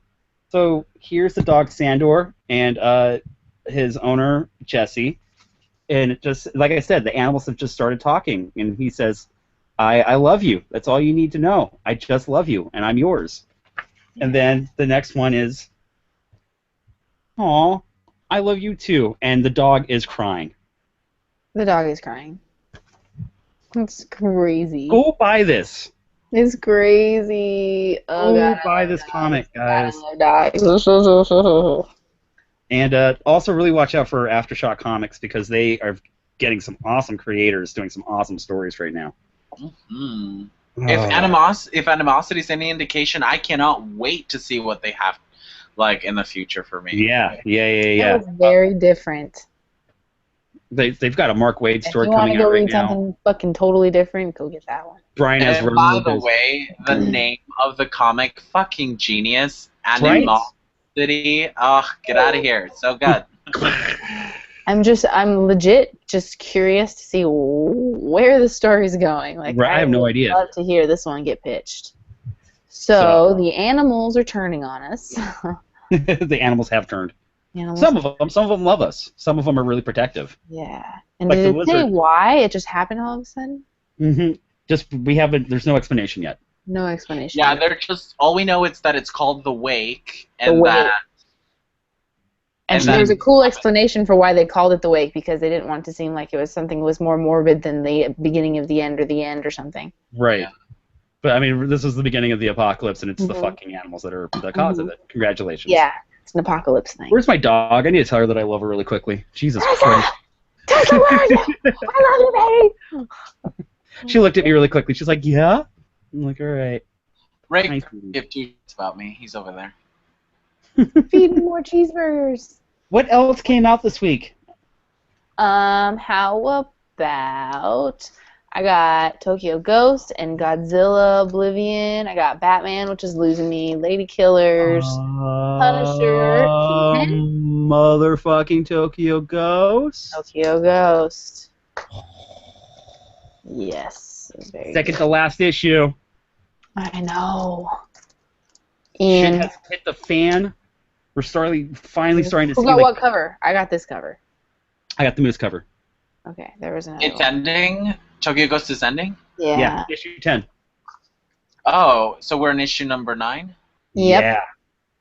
Okay, so is this the issue right after that whole thing with Dent happened? Mm-hmm. Yep. Okay, Yeah. because I'm not gonna lie, I was gonna kind of quietly drop it because I was so happy with how it ended. But I was like, you know what? I will kick your ass if you do not finish the fucking story. Are you serious? If you've noticed, I haven't talked about Tokyo Ghost because I was so happy at what happened to Led that I was like, I can drop it right here and be fine. So you didn't read this one? No, I haven't. It was dropped in my book. No. That is unacceptable. I'm gonna fucking kick you. Oh, Jesus, that's hilarious. Really? Well, you know how I feel about flabbergasted. choices. I just can't deal with the choices. Oh, jeez Louise. You gotta know, you're not even kind of curious. How do you not want to know? That would drive me fucking crazy. Dude, okay, that would drive me fucking crazy. Okay, can we spoil or no? No spoil? No, not for you. You cannot has. You can, no. You cannot have spoilers. You have to read it. You earned it. You have to read it. Okay, how about this? I will try to convince Ian why he needs to read it. It's definitely a huge Davey Havoc issue. I really like that. It's that character really kind of Davey Trauma, excuse me. Davey Havoc's the lead singer of AFI. My bad. It's a Davey Trauma centric issue. It's him really kind of dealing with how megalomaniacal he is. He's definitely putting into play his final big dastardly plan, and he's actually going to probably get away with it, and he's having problems with it. He's actually a little depressed. Also, we finally see the extent of our actual Tokyo Ghost's powers. I'm just going to give you a teaser. She's bringing the Mother Earth and the environment along with her, and it looks amazing. I can't wait for Ian to read this fight scene. That's cool. Yeah, you gotta read the fucking book, bro. Yes. Okay, but I'm gonna tell you right now, if Dent, you know what? I am going to be so upset. That better stay. Hey, Dent's dead, dude. Oh. He's dead. Spoiled. Dead. Cool. Read the next issue, man. Read it. Sorry, Savannah. I just hate that guy so much. I hate him. I feel you, bro, but there's two sides to every coin. And that's just who he is. There you go. Okay. Okay. Fuck you. Oh. I hate him. He's a piece of shit. I can't wait to read it, though. You should just read it just because you love Deb. Come on. No. I will. Especially because there's only two issues left. I thought it was gonna keep going and going and going like Wicked and the Divine, but it's not. So I'll finish it. Okay, you'll be all right. I think Wicked and Divine's gonna end too. I think that's got a final issue coming up soon. Now that one, I'm dying to know what the hell's gonna happen next. Yeah, I cannot wait to get my hands on that next issue. Oh. Let's see. I know you guys did not read Lady Killer, but I definitely highly recommend it this week. Oh, Lady Killer is awesome. Great. I read Lady Killers. I loved it. Joelle Jones is doing the art and the story on this one. So Jimmy S. Rich wrote the first script. He's not a part of this one. I think he's just getting creator recognition. Mm-hmm. But Joelle does a fucking kick-ass job on this comic, and I love how amazingly sweet and chipper Josephine's narrative and positivity is in the comic, while she's doing really dark shit like this. Yep, she's cutting up a body. Yeah. Yeah, she's I love fucking Josephine. But she's very like Susie Homemaker, and she's just very positive and chipper, and she's just got that, sunny disposition. I love it. Yep. And she's a fucking babe. She's foxy. She's so hot. Yeah. And she's also really badass. Yeah. She kills an old lady with a hammer on a toilet. Yeah. Okay, fuck. Okay. I'm gonna read. Okay, fine. I'll read Tokyo Ghost and Lady Killer. I was debating, reading Lady Killer, but you guys sold it to me. One of my favorite things about this book is that the blood is black. It's not. Yeah. Good call on that one. that really makes the book a different kind of eerie.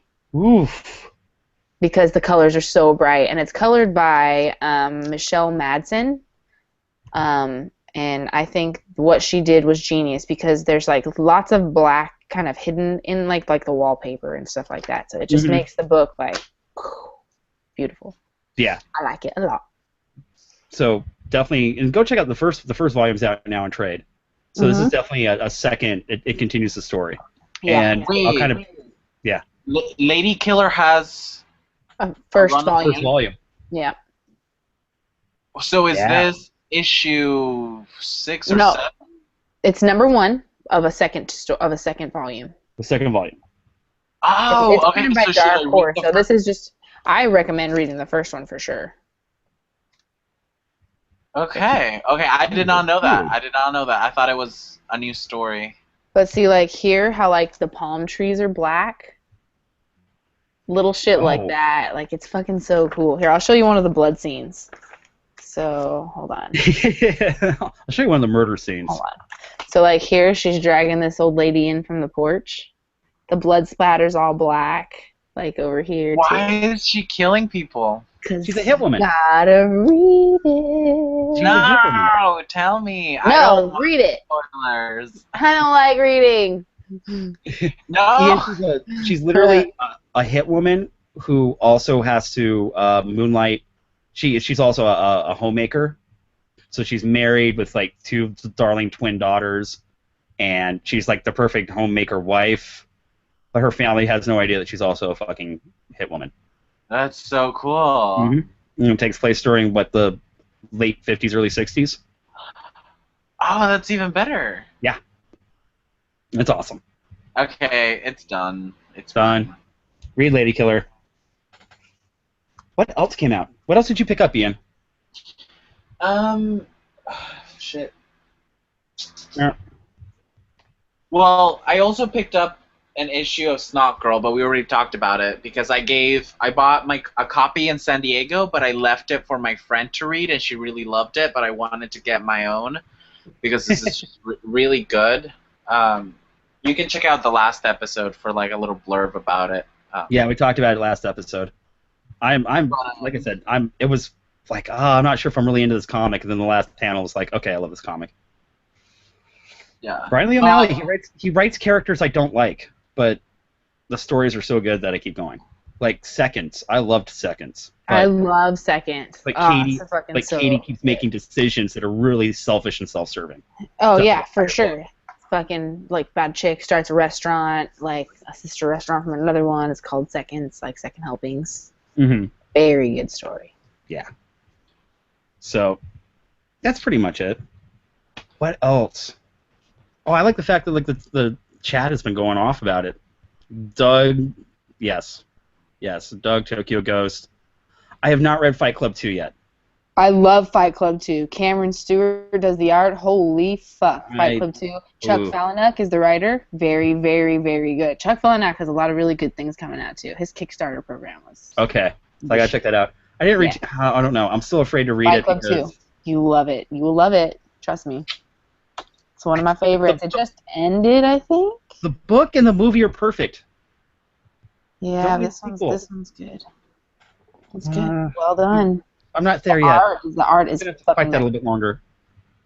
So, I saw some of the art. The art was amazing. Amazing. Oh yeah. Big fan of that one. Big fan. Yes, and I don't know if anybody's reading James Bond. The second story of James Bond is really good too. I am. The first one was Varger. I loved it. it. James Bond is Dynamite, and it's Warren Ellis writing it, and I'm on board. Mm-hmm. You read, if you liked his version of Moon Knight, because the action sequences kick all the ass, and Karnak, because his action sequences kick all the ass. Really good. You're really going to be into James Bond. Yeah. Really going to be into it. That's why I like Karnak so much, because I love that James Bond book. And I think it was like 5 or 6 issues into the first story when Karnak started coming out. Mm-hmm. It's good shit. So that's good. What else? That was it. That was pretty much like, is there anything? It was a really good week. I got a couple of other Marvel. I got that Deadpool vs. Gambit. Still fucking hilarious. You're reading still that. You really okay. like it. Still, I like it. It's a little too Disney Right. for me. Batman is losing me, man. I'm a little iffy on the new issue. We were talking Batman about is that. losing me. I don't know if I can hang. It's getting weird. It was hard for me to read. I think I had to read it twice. I think, and I talked about this in my other video. I think if you're looking for a really good Batman story right now, be checking out Detective Comics. Yes. Detective Comics is doing a good job, and next week Snyder's All-Star Batman comes out. Yes, we're very excited for that one. So we'll see that. And I got a new nail biter. And you guys are reading that one in trades, I think. Mm-hmm. Punisher was great. I'm loving where the fucking story is going. Godzilla is always one of my favorite books of the week whenever it comes out. If you're not reading Godzilla and you like fucking dragons... Yes. Yes. I love dragons. And everyone keeps saying Ian, because he's kind of taking a break right now because we're talking about like all the new issues, but everyone's saying Ian needs to talk about Star Wars at some point. Ian will never talk about Star Wars with us because he doesn't want to. We're gonna get we're gonna get Ian to talk about Star Wars. I think we would have a better time getting him to talk about the Enterprise than we will getting him to talk about the Millennium Falcon. Okay. All right. So everybody wants to talk about Suicide Squad, which I also didn't watch. Oh, yeah. I hear people don't want us to talk about Suicide Squad. If you want to talk about Suicide Squad, go watch Kirk's drunk rant. It was exactly I back that one fully, except for the part where we talked about it before the show. Yeah. He thinks that she was over-sexualized, and I think that's how Harley Quinn is supposed to be. I heard she's kind of a dirty slut. And she acts like a dirty slut, but she's fucking in the comics, she's a dirty slut. Really hot. But the issue was, we love Margot Robbie, so seeing her brought down to that level hurts us on our lady respect levels. I think that's the part that we don't like. I think Margot Robbie. But otherwise, fucking, she's hot and so dirty in this movie. If any other reason to go fucking see that movie, go see it because Harley Quinn's fucking bitch. I had a really hard time. Captain Boomerang. I can't believe Jai Courtney freaking. I just don't think he's that great of an actor, and he was amazing in Suicide Squad. Babe. Huh. Yeah, if you don't want to go watch my cringe-worthy drunk video, but basically... He's not cringe-worthy. He's smashed. It's great. Go watch it. Hammered. Amazing. Kirk FM, Drunk Cast, Suicide Squad. Don't forget. Like and comment. And show everybody and your mom. Be like, hi, I watched this. You're hilarious. Oh, or just like an LOL will suffice. Dude, I had a hard time. Like it's super slutty Harley Quinn, but she plays it like Batman animated series. I love that every time she fucking hits something with her back, it goes clock or a clock. Yeah, there's like a little. It's perfect. It's fucking perfect. Dude, every time she hit, I was like, oh, they got this so good. And I like the love story. They nailed the whole mad love thing. Whether you hated the way he was portrayed or not, I like the gangster idea. It seems so relatable to now. The cast was way too good. Like, they way overshot the cast for the level of writing, maybe? I don't know. I hear shit went down when, like, Batman Superman was like, brrr, my whole thing shook shit up, and I think that made it worse. But it was very entertaining. As horrible as it was very, very entertaining. I liked it. It sucked, but I liked it. Yeah, it's a really bad movie that I'll probably watch again. Yeah, I will watch it. It's and I think it's the cast. I think the cast is amazing, but I think the movie doesn't. The movie isn't as good as the cast. And then I thought the book was kind of a clusterfuck anyway. I'm ignorant to all those titles. I've never read a Suicide Squad book. To me, this is what I thought Suicide Squad was. Amanda Waller, I got this team of bad guys that I'm going to send them out at their own risk to go save the day. And they're going to be like, what's her name? Viola Davis? She's Viola Davis? She is. She does Amanda Waller. Yeah. She's Amanda Waller is Oprah from hell. Yeah. And she's the one that sells the entire story. Yeah. Like, the whole story's so fucking cockamamie, dumb, stupid, but because of how great Amanda Waller is in the movie, I'm like, okay, I'm on board. The story makes no damn sense. I mean, I get it. They wanted to show, like, the fucking, how their, like, stories were. Like, I think they spent too much time showing what their prison life was like, personally. Yeah. They could have cut so much out of that, but I think they had to cut so many other scenes. They got so much good shit in the, like, prison zones. Mm-hmm. that they had to use that for filler, because I hear they cut a lot of stuff out of that movie. I wonder. I want to see I can't wait to see dropped footage. Honestly, dude, they're saying that this was the final cut. No, what? That's bullshit. Yeah. Ugh. I know. Now, damn it! I was legit looking forward to drop scenes. Sorry. Fuck. Okay. Sorry. Yeah, it's I don't know. I'm not into it. I'll see it again, but it's not I'll wait until Blu-ray or DVD or something like that. Well, I don't want to wait till it fucking comes on TV.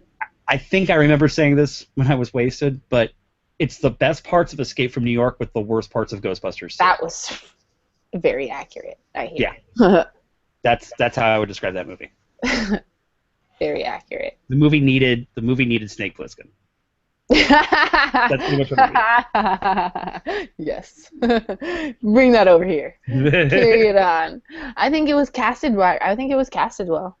Honestly. Yeah, I think like I said, the cast is the best part of the film. I think the film doesn't do the cast justice. Are you excited for JLA? No. No? You terrified? I think everything. Are you more excited for Gambit or JLA? I think everything rides on how good Wonder Woman does, and if Wonder Woman doesn't do good, then it's fucking over.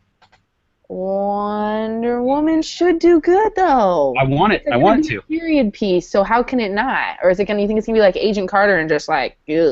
No, it's gonna be World War I, and I'm really stoked about that. I'm really stoked about that too. How can you go wrong there? I don't think you can. I don't think you can. Or you better not. Or we're gonna fucking find you. Yeah. And your mom. Because we have a gang now. Because we have a gang now. We have a gang now, and we're gonna find you. I'm gonna find you. Ian, do you even have any inclination to see Suicide Squad? No.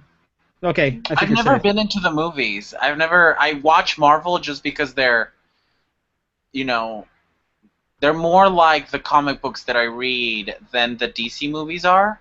Mm-hmm. And I do have my own little cinematic universe going on, where I pretend certain ones exist and others don't. That's the best thing. I think that's cool. But I'm just the kind of person that if they're I'd just rather read the comic. I'd just rather read the comic than go to the I don't know. Yeah, no, the comics are better. Comics are always gonna be better. Don't forget, the comics do things that movies can't. I stand by that. So yeah, I'm so about it. I mean, I did get to see Margot Robbie in 3D. That was cool. That was cool. That was cool. Yeah. That was cool. She was super hot. Yeah. They did nail that. She's like the perfect Harley Quinn. The voice. That casting's awesome. But let's give that woman some better roles. Yeah. She deserves way better roles. Oh, now I think she's going to get typecasted with this one, unfortunately. Oh, bummer. Yes, this one's going to ruin him. Dude, can Margot Robbie turn Ian straight?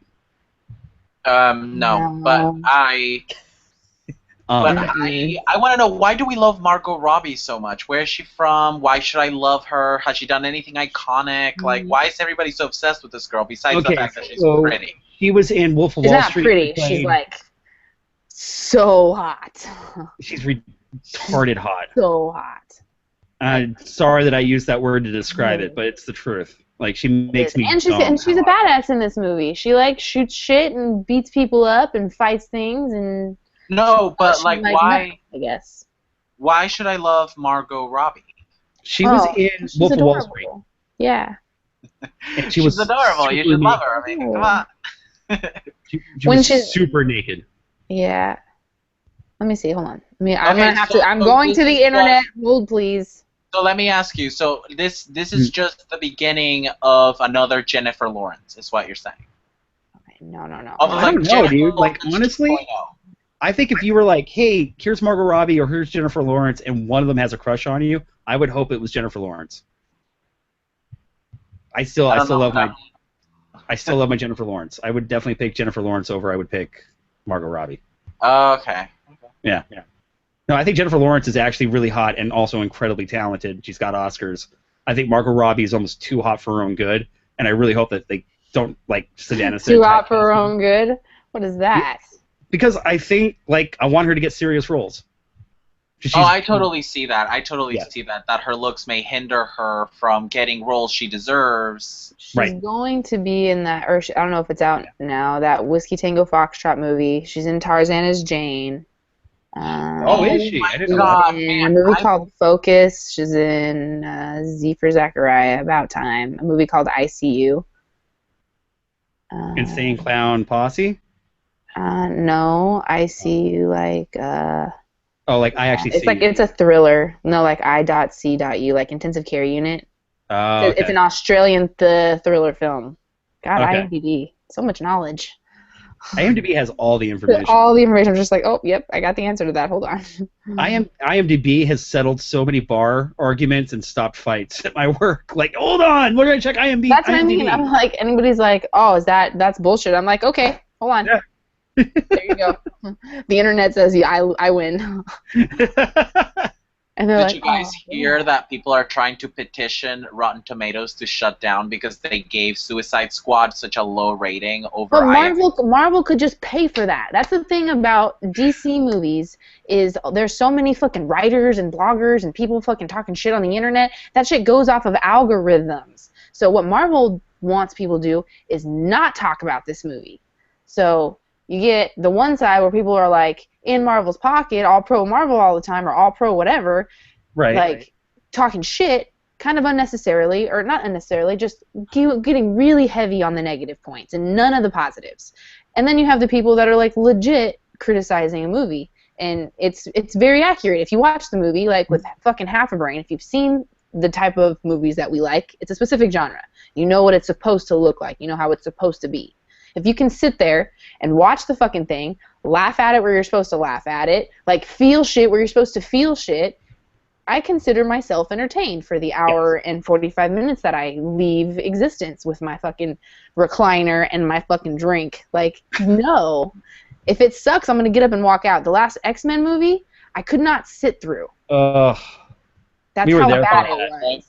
Suicide Squad is light years better than that X-Men movie was. Light years better. And it's better than fucking on an entertainment scale. It's as good as the Batman movie was to me.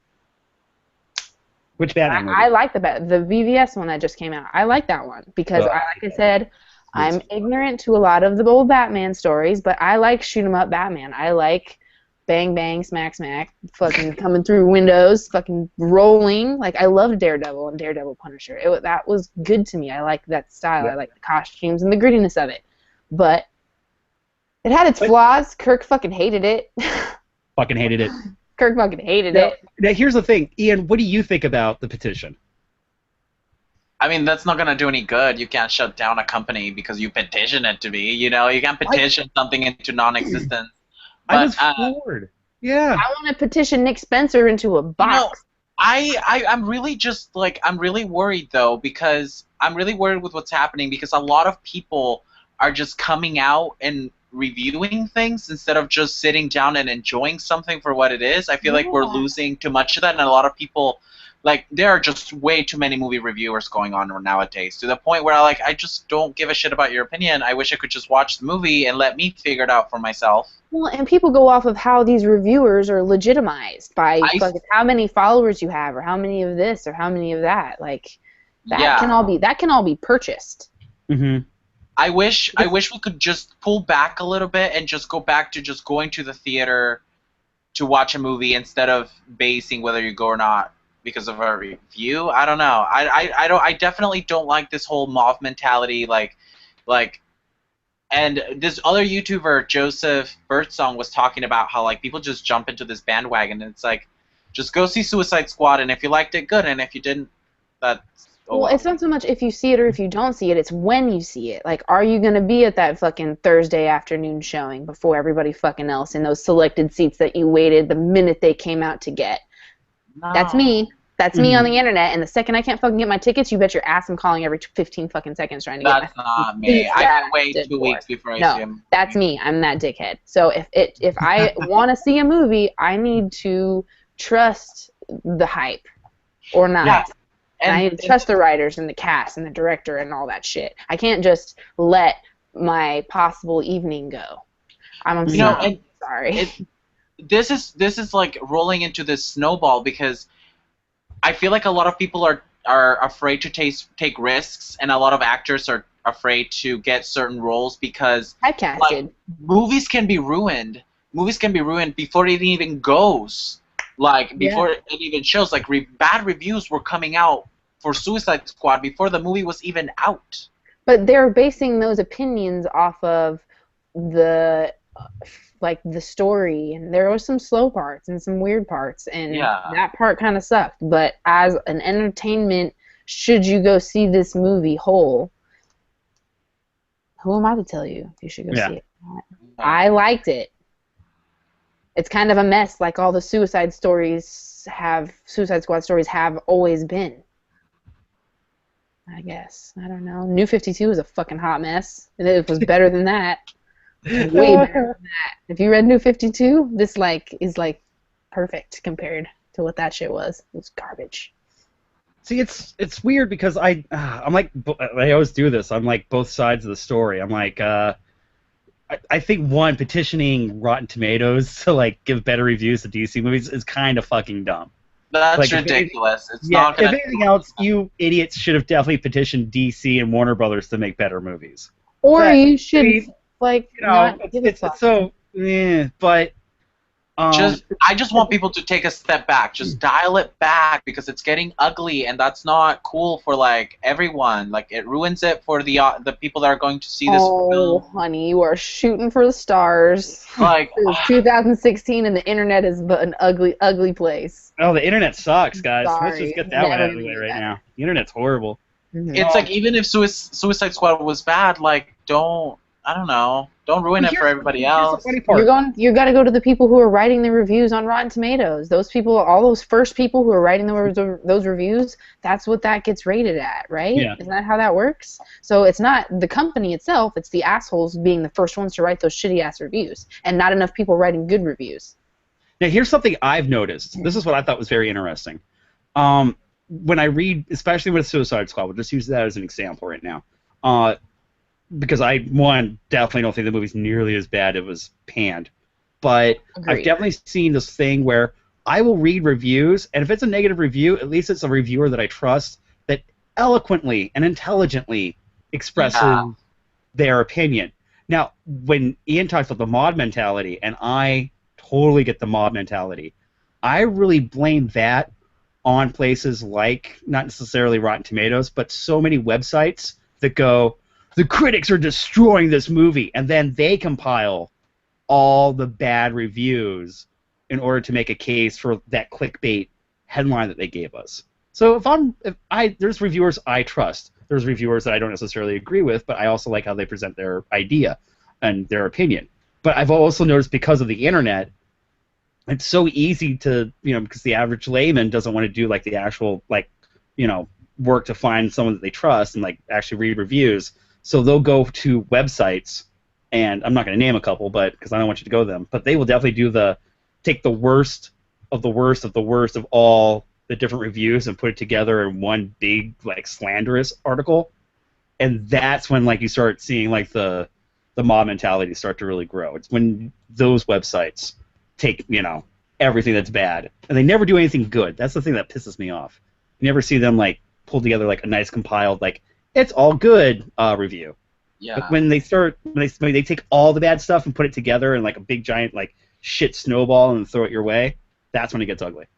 Yeah, and I think that you pointed out something really great, which is if you are one of those people who likes to read and watch reviews before you go see a film, make sure you just get somebody that's intelligent and articulate and is able to give an accurate representation of the piece you're gonna go see, because there's a lot of people that are being bought off, I feel like, and everyone has different opinions. Like if you come to me, I'm straight up gonna be like, it's bullshit or I fucking loved it. I have no middle ground.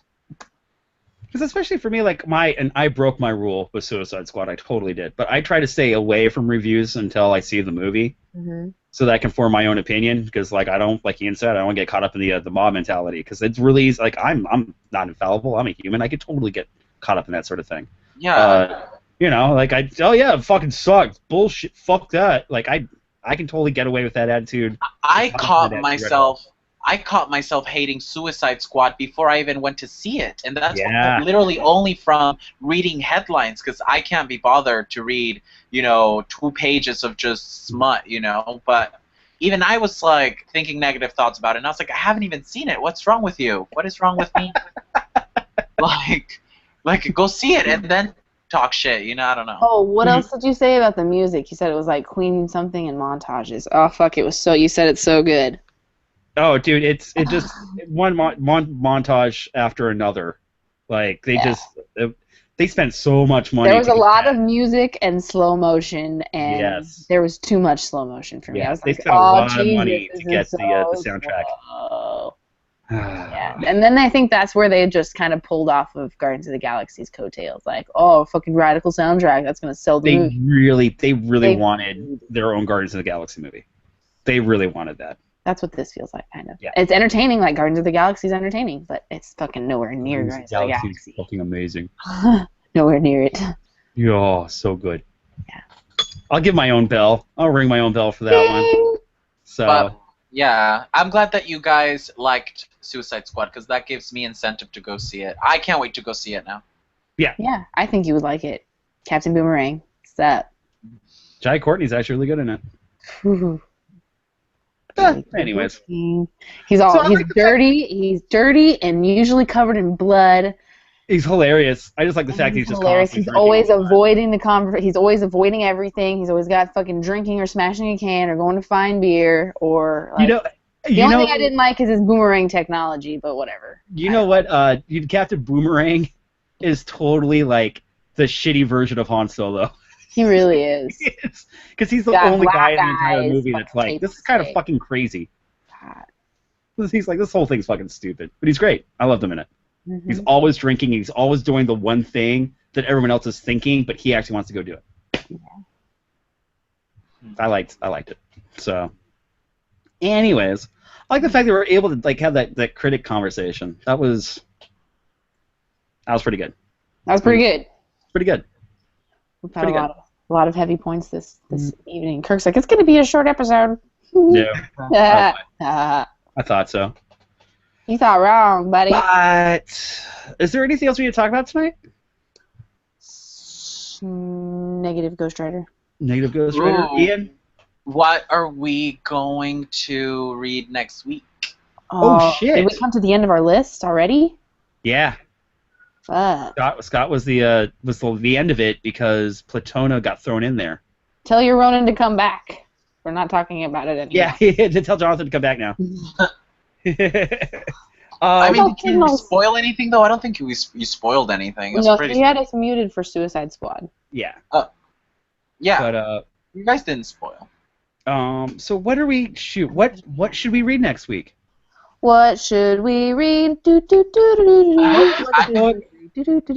not gonna lie, I kind of want to throw Monstrous in there, but I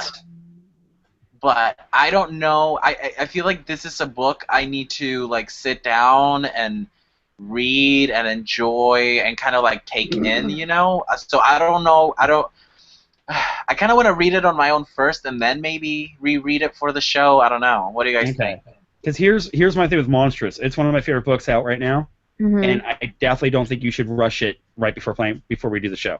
That's exactly. Monstrous for me would be like there's five issues in the first volume, and I definitely think you need to take one issue down a day if you're going to do that.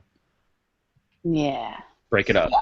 That's exactly what I mean. I'm looking at this initial art and like at the first few pages of the volume. Oh, yeah. Dude, what do you want to talk about? Okay, I'm going to check the chat for things to talk about. Ian, have you read Nameless? No. That was the thing with frogs, right? Ian, Nameless? No, frogs. Nameless didn't have any frogs. Nameless isn't that by Grant Morrison? Yeah. It's mindfuckery, dude. You would dig it. There's no I could have swore there were frogs in the first issue. I bought the first issue because it was Grant Morrison, and then I saw frogs. Well, I think that then those are the only frogs. I think it's one page. It's only one page with one frog. Come on, dude. You can do it. Say Nameless. Sure. I'll do Nameless. Okay. I have no, monsters or we ready can, to go, like I but- said, we can do anything. We can do Monstrous. We can do. I kind of wanted to do something different. Oh, I was checking the chat. Hold on. Ooh, what do you want to do different? Whose turn is it to pick? Because I picked. What's coming out right now? I picked Deathmatch. Oh, Savanna. Uber. Oh, he still wants to do Uber. I feel, dude. Do you have any idea how hard it is to get a volume of Uber? Yeah. Let me I've see been if I trying can for almost a find it. month now.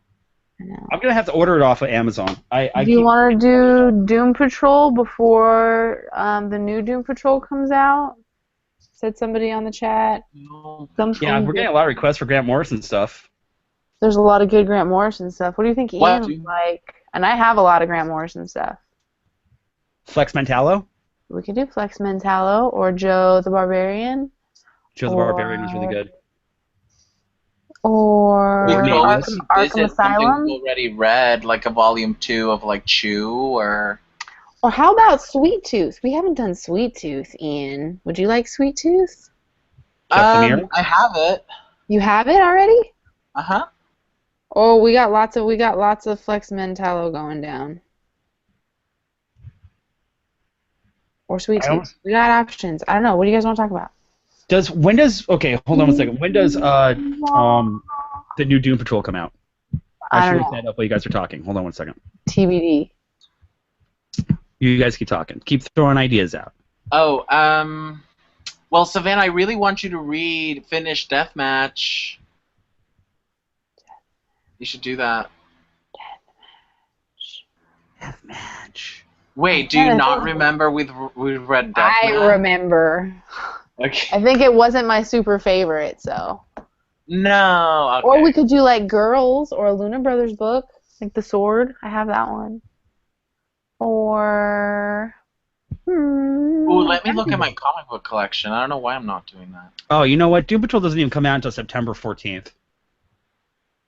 Okay, so we'll wait and do Doom Patrol. Let's wait. So we're going to put Doom Patrol on the list. We'll do that one my birthday week. week. You guys read Day Tripper? No. I haven't read that. Or we could do Sons of the Devil. Wait. Oh, my. Damn it, Savanna. Can we do Sons of the Devil, please, please, please, please, please? Wait, can I pitch Day Tripper just for, like, maybe the following week? Okay. Yes. Let's figure out a couple. Okay, you guys have never read Day Tripper? No. Who writes it? Okay, so it's this, like, really awesome, like, 10-issue story about this guy, and it's written and drawn by Gabriel Ba and Fabio Moon. Oh, fuck yeah. And each issue tells the story of this guy in different points in his life, and in every issue he always dies. Oh. So yeah, like I'm so sold. So like it's beautiful. It's like one of those books that it's kind of like The Sculptor. Like there's a lot of shit to deal with emotionally and with philosophy and all. It's crazy. You guys cannot believe you guys have not read that. He dies every issue. Yeah, but each issue is told from a different point in his life. Interesting. Like there's the story when he's a kid, and then it jumps to when he's an adult, and then it jumps to when he's like old, and it just keeps jumping. But in every issue, he dies at the end, and it's so I'm just said like a Latin daytime soap opera, and someone is always getting shot. Wait, what happened? He said like a Latin daytime soap opera, and someone was shot. Yeah, like, dude. Like you know what? South Park. So how about this? That was Day Tripper, and what was the other one you named? Sons of the Devil. Oh, which is so good. Oh, I am so over that. So right let's do it. How about we get the next few weeks figured out? Let's do Sons of the Devil next week, and then let's do Day Tripper after that. Okie dokie, Smokey. Sweet. So now you guys have 2 weeks. Okay, Savanna picked Sons of the Devil. Okay, cool. No. I just feel bad because I kind of felt like I picked 2 weeks, and that's not fair. You can pick every week. Fuck that. What? No. Yeah. Do what you want. No, I'm glad you brought up Sons of the Devil because I'm obsessed with that. It's amazing. Okay. You're gonna love it. So we gotta get volume 1 out, right? Yeah, I can just bring you mine if you want. Okay, so how about that? Let's do. Ooh, excuse me. Let's do Sons of the Devil next week, Day Tripper after that, and then week 3, let's get some Grant Morrison in there, and either do Flex or Nameless. I think we're gonna do Flex. I'm gonna try to find issue 1 of Uber just so we can read it. I feel like it wouldn't be too much of, we can read issue 1 and at least review it next week maybe, so we can. Yeah, because dude, here's the thing. Chip keeps asking for it, and I'm telling you, it is so hard to find that first volume. But I really have it. I bought it. My shop ordered it for me because my shop rules. Yes, your shop rules. Okay. Wait, so have you read it? No, I haven't read it yet, but I did buy it. Oh, okay. I want to see the amount of literature I have to get through on a weekly basis. Yeah, I have actually. Yeah. I come and do half of it right there at the bar with Kirk every Wednesday. Kirk, I found it. I found a way for you to read it. I have it. I'll read it first, and then I'll bring it to him. If it's the way I think you're talking about, then yes, I think we need to compare those ways. Those ways. My God, it's right here. All right, so he's got it. Is that Hitler? Cool. Oh my God, this comic book literally starts with Hitler, and look at this. Let's say, yeah. Uber. Look at that. So I read the first 3 or 4 issues of it. I really dug it. It's hard to find. Wait, you read it already? Like the first 3 issues, yeah. It's not a new book. Oh. Oh. And I liked it because it kind of it has a little bit of a Hellboy vibe as far as the World War II. Anything where it's Hitler and all the crappy, weird, creepy shit that he believed in order to create the perfect Ubermensch. That's anything that Hellboy ever talks about, the secret society of Hitler.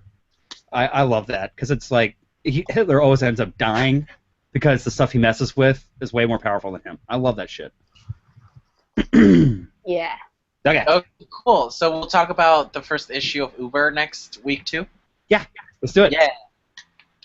Anything else people want us to read? Yeah, guys, you got to start putting recommendations down so we can start making a list. Oh, they got all kinds of recommendations. Just look in the chat.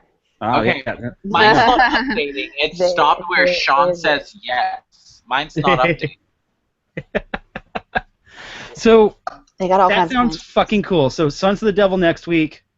Sons of the Devil! Yeah! I get instant. I say it in my head with ultra metal voice every time. I have so much to say about Sons of the Devil. I love